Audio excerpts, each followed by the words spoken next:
तो आप देखिए, अपनी जमीन को, अपने इलाकों को वापस पाने के लिए यूक्रेन का ये बहुत बड़ा काउंटर अटैक है और इसको समझते हैं।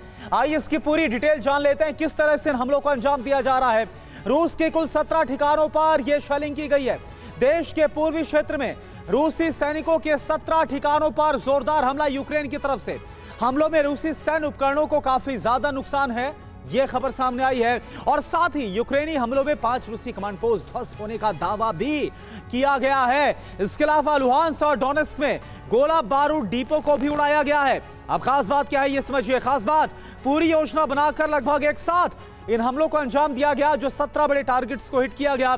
पश्चिम से मिले नए हथियारों ने इन हमलों में काफी हद तक यूक्रेन की मदद की है। लेकिन बड़ा सवाल कि क्या वो 4 इलाके जिन पर कब्जा कर लिया गया है रूस की तरफ से, क्या उन्हें इन हमलों से वापस पाने में कामयाब हो पाएगा यूक्रेन? यह सवाल। अंजलि, आगे की जानकारी आप दीजिए। अचार सिर्फ खाने के लिए ही नहीं है, कमाने के लिए भी है। ये अचार के बिजनेस करके महीने के 5 लाख कमा रहे हैं। आपको भी ये करना है तो फ्रीडम ऐप को अभी डाउनलोड कीजिए। बिल्कुल, बड़ा सवाल यही है कि जिन इलाकों पर रूस ने अपने कब्जे का ऐलान कर दिया था, वहां पर यूक्रेन बहुत ज्यादा अग्रेसिवली अटैक कर रहा है। क्या होगा इसका नतीजा, चर्चा करेंगे हमारे पैनलिस्ट के साथ। सबसे पहले उनसे आपका इंट्रोडक्शन करा देते हैं। इस चर्चा में हमारे साथ शामिल है मेजर जनरल रिटायर्ड जीजी द्विवेदी साहब एज अ डिफेंस एक्सपर्ट, साथ ही ब्रिगेडियर रिटायर्ड संदीप थापर जी हमारे साथ है as a defence expert. Doctor Sandeep Tripathi विदेश मामलों के जानकार हैं, उनसे भी हम समझेंगे कि क्या हालात इस वक्त हैं वॉर जोन में। और साथ ही group captain retired UK Devnath ji हमारे साथ एज अ डिफेंस एक्सपर्ट है। आप सभी का बहुत स्वागत है। सबसे पहले डॉक्टर संदीप त्रिपाठी,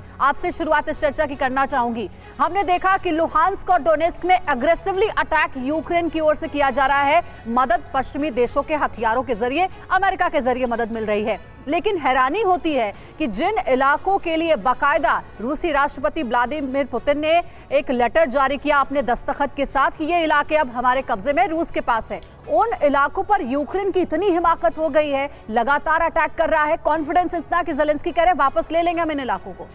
देखिए, आप ज़ेलेंस्की की जो हिम्मत है उसको तो आप देख ही रहे हैं कि युद्ध के पहले दिनों से ही उस तरह का डिक्लेरेशन करते आ रहे हैं। रही बात जो अभी आपने कहा लुहांस्क, डोनेस्क और खेरसॉन की, ये स्ट्रैटेजिक इलाके हैं, सामरिक महत्व इनका बहुत ज़्यादा है। और इसीलिए जब खेरसॉन पर रशिया ने कहा कि हमारा कंट्रोल पूरी तरह से हो गया है, तो रिटेलिएट किया एग्रेसिवली। और अभी ने बताया कि वहाँ पर पूरी नाटो की सेना खड़ी हुई है, पूरा का पूरा यूएस उसके साथ खड़ा हो। तो आप इसको यूक्रेन, लेकिन नाटो के सैनिक लड़ नहीं रहे, बस हथियार दे रहे हैं। हथियार दे रहे हैं, आपसे सहमत हूं मैं। लेकिन बात यह है कि पूरी की जो ताकत है वो कहाँ से मिल रही है ज़ेलेंस्की को, वो जो कॉन्फिडेंस ज़ेलेंस्की को आ रहा है वो कहाँ से आ रहा है? दरअसल कॉन्फिडेंस आ रहा है पूरी तरह से पश्चिम ताकतों से। और खेरसॉन में जो रिटेलिएशन हो रहा है ये सरप्राइजिंग नहीं है। युद्ध में जब दो सेनाएं आपस में खड़ी है तो ऑब्वियसली ये स्वाभाविक है कि वो रिटेलिएट करेंगे। तो इसलिए हमें सरप्राइज नहीं होना चाहिए, मुझे लगता है। ब्रिगेडियर थापर, खेरसॉन इतना स्ट्रेटेजिकली इंपॉर्टेंट क्यों बना हुआ है? पिछले 15 से 20 दिनों में हमने देखा है खेरसॉन पर ही सबसे ज्यादा भीषण बमबारी हो रही है। दोनों तरफ से एक्शन और रिएक्शन हो रहा है, रिटेलिएशन लगातार यूक्रेन की तरफ से किया जा रहा है। खेरसॉन इतना ज्यादा स्ट्रेटेजिकली क्यों है? 4 जगहों पर अलग अलग रेफरेंडम कराया गया है, एलपीआर, डीपीआर, ज़ेपोरिज़िया, खेरसॉन। देखिए, खेरसॉन में रशियन फोर्सेस नीपर रिवर के ऊपर बैठी हैं, यानी कि उन्होंने एक फुटहोल्ड ले लिया है पार। तो ये एक तरीके से यूक्रेन को एक्सेप्टेबल नहीं है और किसी जगह पे वो नीपर रिवर के वेस्ट में नहीं आए हैं। और दूसरा, ये ब्लैक सी और उस इलाके को एक जो रूट है उसको डोमिनेट करने के लिए रशिया पकड़ के बैठा है। तो इसलिए जरूरी पड़ता है कि यूक्रेन इसको खाली कराए, उनको पुश बैक करे, ताकि वो आगे का स्कोप जो प्लान्ड ऑपरेशंस इस इलाके में है वो कर सके। जी।